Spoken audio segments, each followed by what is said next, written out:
Welcome to English Conversation Podcast. Hello, everyone, and welcome back to another episode of English Conversation Podcast. Hey there, we're really glad you're joining us today. Whether you're listening during your morning commute, at the gym, or just relaxing at home, thank you for spending some time with us. Absolutely. You know, Jim, we've been doing this podcast for a while now, and one thing we've realized is that we have listeners from so many different corners of the world. That's true. And honestly, that's one of the most exciting parts about this. We get messages from people in South America, Europe, and Asia. It's incredible. But here's the thing. We want to get to know you better. Exactly. So today we have a small request. After you finish listening to this episode, head over to the comments section and introduce yourself. Tell us where you're from and what you love about your country. Maybe it's the food, the landscapes, the people, or even something small like a local tradition. And also, if there's something you wish was different about your country, feel free to share that too. We're all learning here, and hearing different perspectives helps us understand the world a little better. Plus, it's a fantastic way to practice your writing skills. And who knows? You might discover that someone else in the comments is from your country, or you might learn something fascinating about a place you've never been to. We really believe this community can be something special, a space where people from all walks of life come together to learn, share, and grow. So don't be shy. All right, now that we've got that covered, let's dive into today's topic. So what do we have in store for everyone today? Well, today's episode is going to be particularly useful because we're focusing on real-life situations that many travelers face.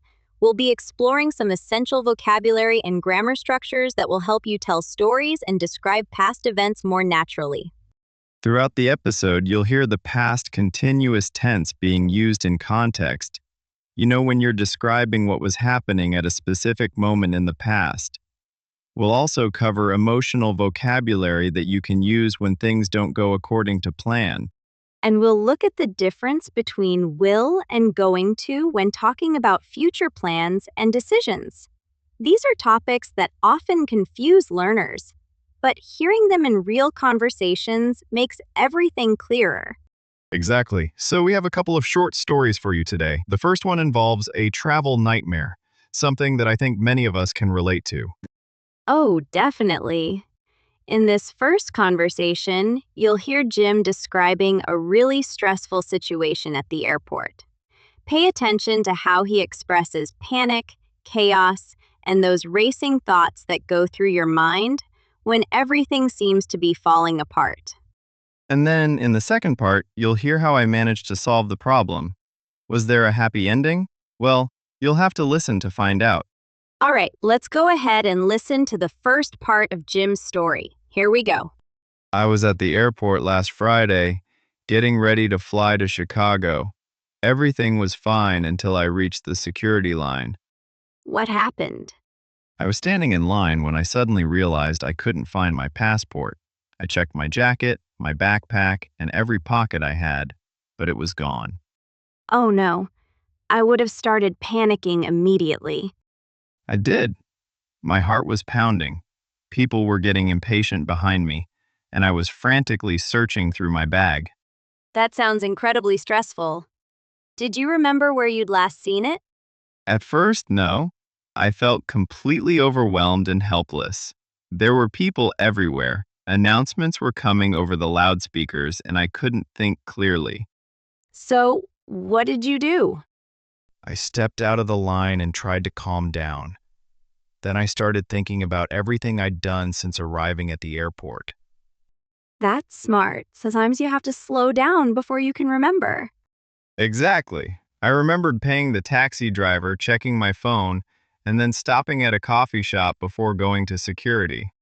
So the passport could have been in the taxi or at the coffee shop. Right.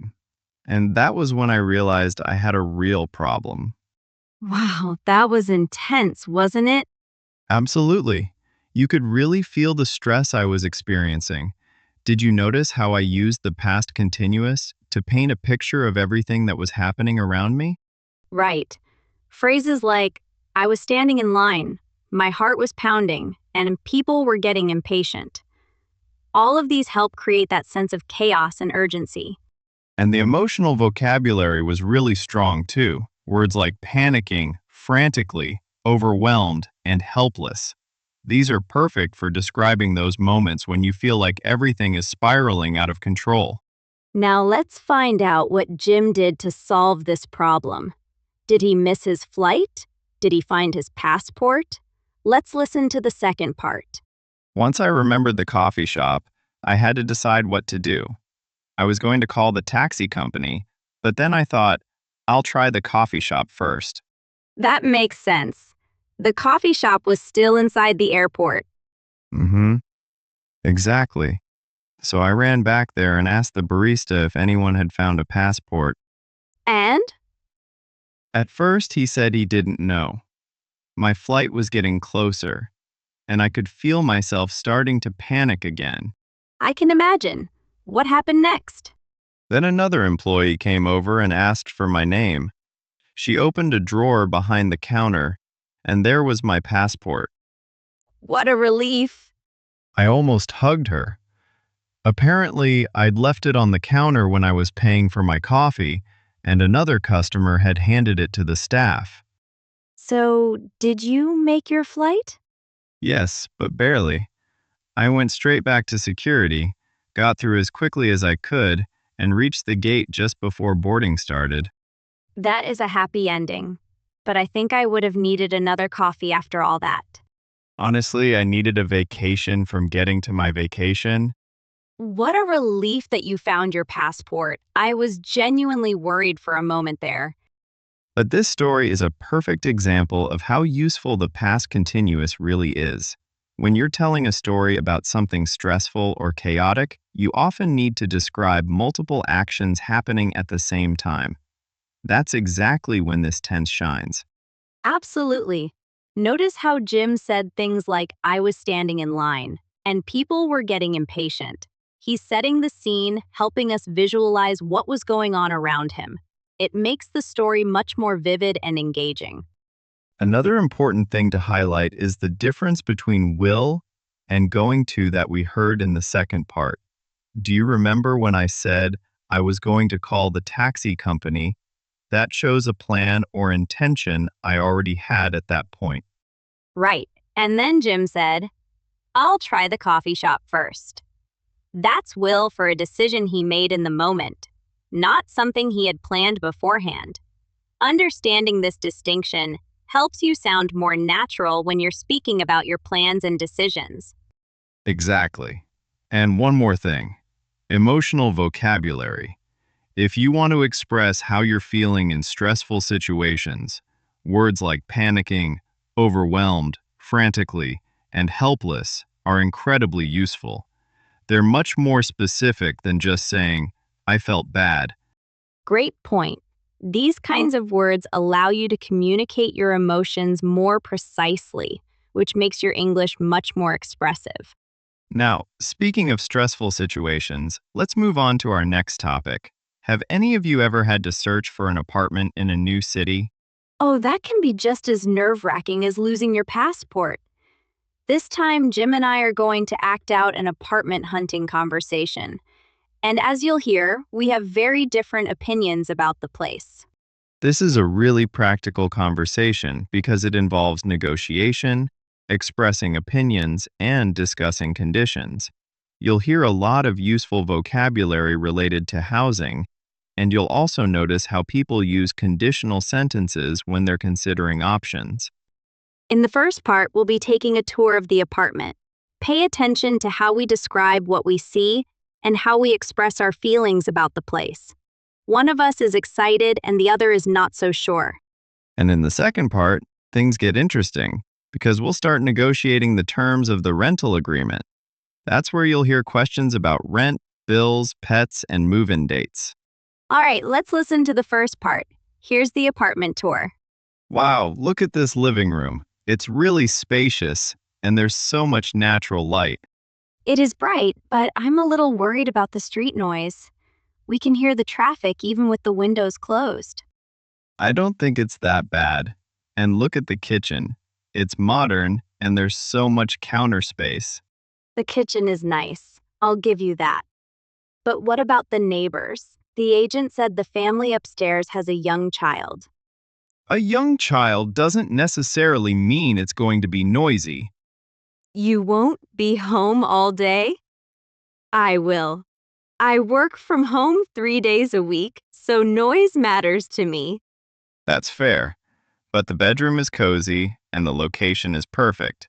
We'd be close to work, the grocery store, and the subway. I like the location too. I'm just not sure about the price. It really stretches our budget. Maybe we can talk to the rental agent about that. I definitely want to ask a few questions before we make a decision. Okay, so we've just heard the apartment tour, and it's clear that Wendy and I have very different opinions about the place. Definitely. You seem really excited about it.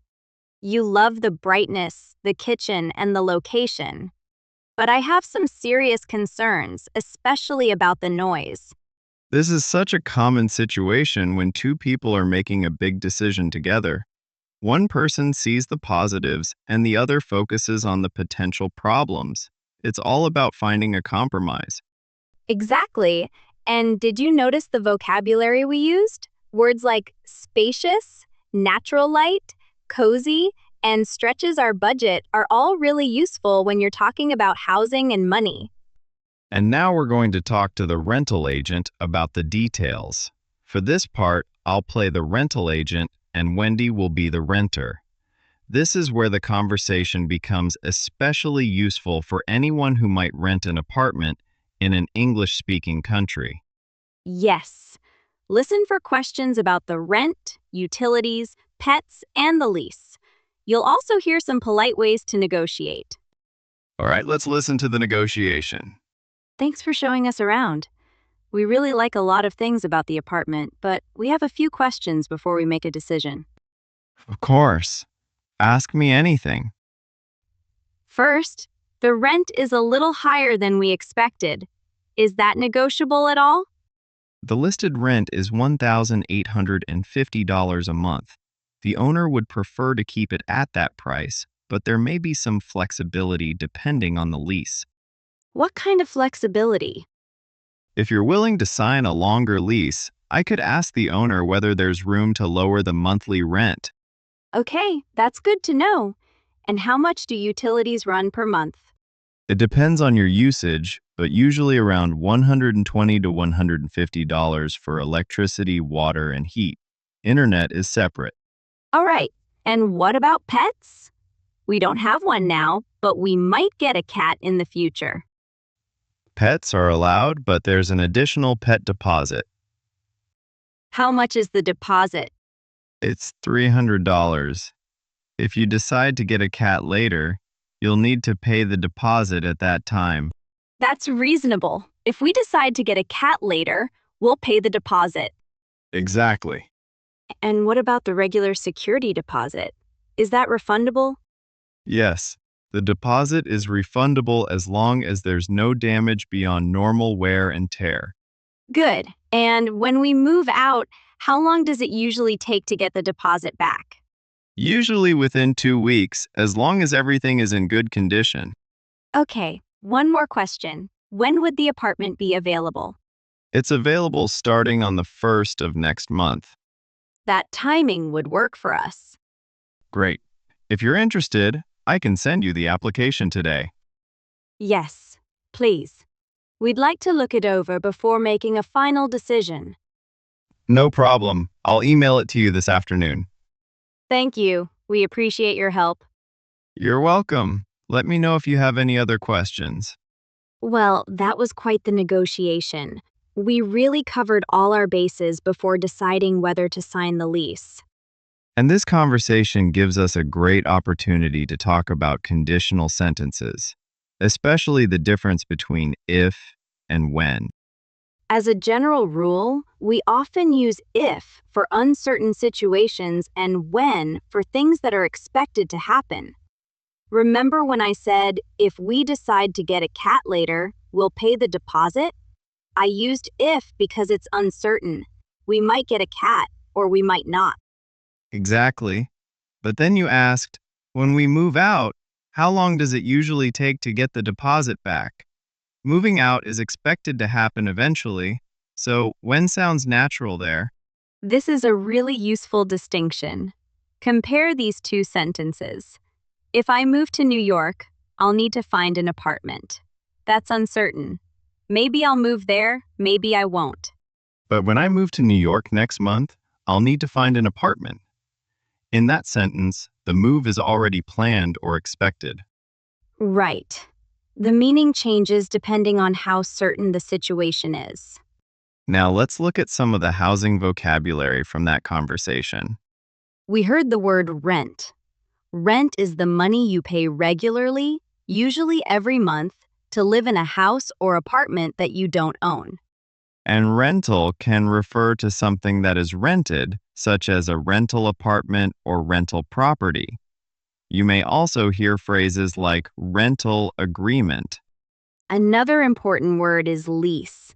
A lease is a legal agreement between the person renting the property and the owner or landlord.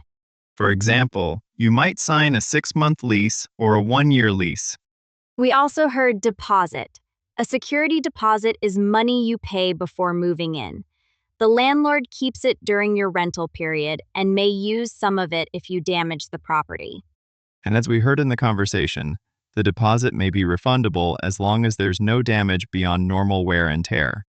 Refundable means the money can be returned to you. Another useful word is utilities. Utilities are basic services such as electricity, water, heat, and sometimes gas. Internet may also be discussed separately when you're renting a place. And I really like the question, how much do utilities run per month? That's a very natural way to ask approximately how much something costs each month. You could also simply ask, how much are utilities each month? Another useful phrase from the apartment tour was stretches our budget. If something stretches your budget, it means you can possibly afford it, but it costs more than you're comfortable spending. For example, I love this apartment, but $2,000 a month really stretches my budget. Very useful if you're apartment hunting. We also heard the word spacious. Spacious means having plenty of room. You might say, the living room is bright and spacious. And cozy usually describes a place that feels comfortable, warm, and pleasant. A place can be small and still feel cozy. Exactly. Small doesn't always mean uncomfortable. Now let's talk about polite questions, because when you're negotiating rent or asking a rental agent for information, the way you ask matters. Definitely, instead of saying lower the rent, you can ask, is that negotiable at all? Much better. Or you could say, would there be any flexibility on the rent? That's polite and natural. We also use could when we want to request or question to sound a little softer. For example, could you tell me how much the utilities usually cost? Compare that with, can you tell me how much the utilities cost? Both are correct, but could can sound a little softer or more polite in this kind of conversation. You could also ask, could we move in a few days earlier? Or could you send us a copy of the lease? These are very practical sentences if you're renting a place. And notice that being polite doesn't mean using complicated English. Exactly. Simple phrases like could you, would it be possible, and is that negotiable can take you a long way. Let's practice a few of them. Is that negotiable at all? Is that negotiable at all? How much do utilities run per month? How much do utilities run per month? Could you send me a copy of the lease? Could you send me a copy of the lease? Is the deposit refundable? Is the deposit refundable? When would the apartment be available? When would the apartment be available?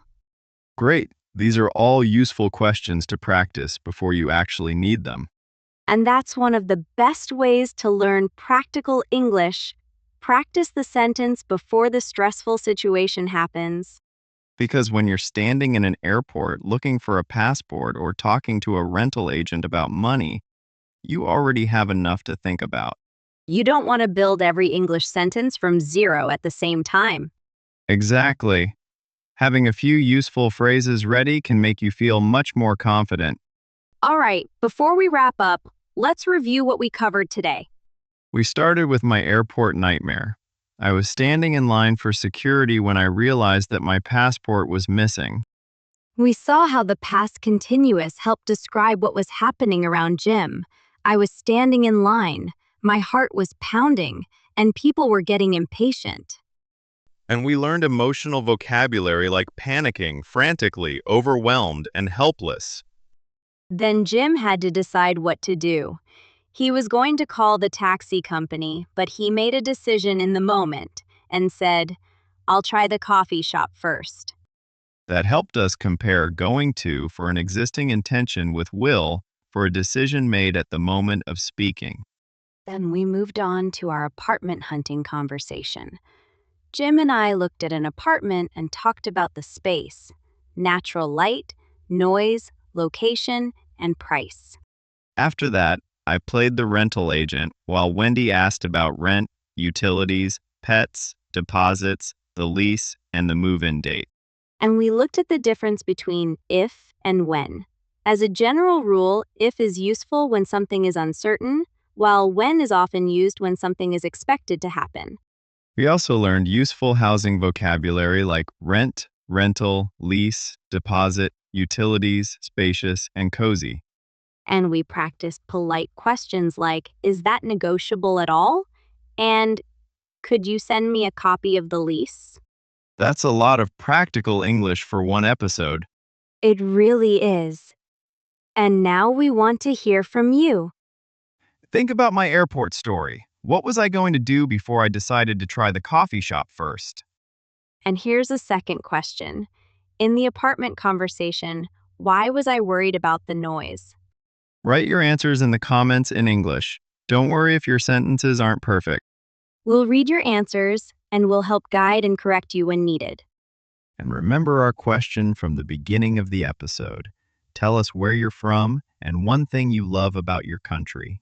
It's a great way to practice English and get to know other learners from around the world.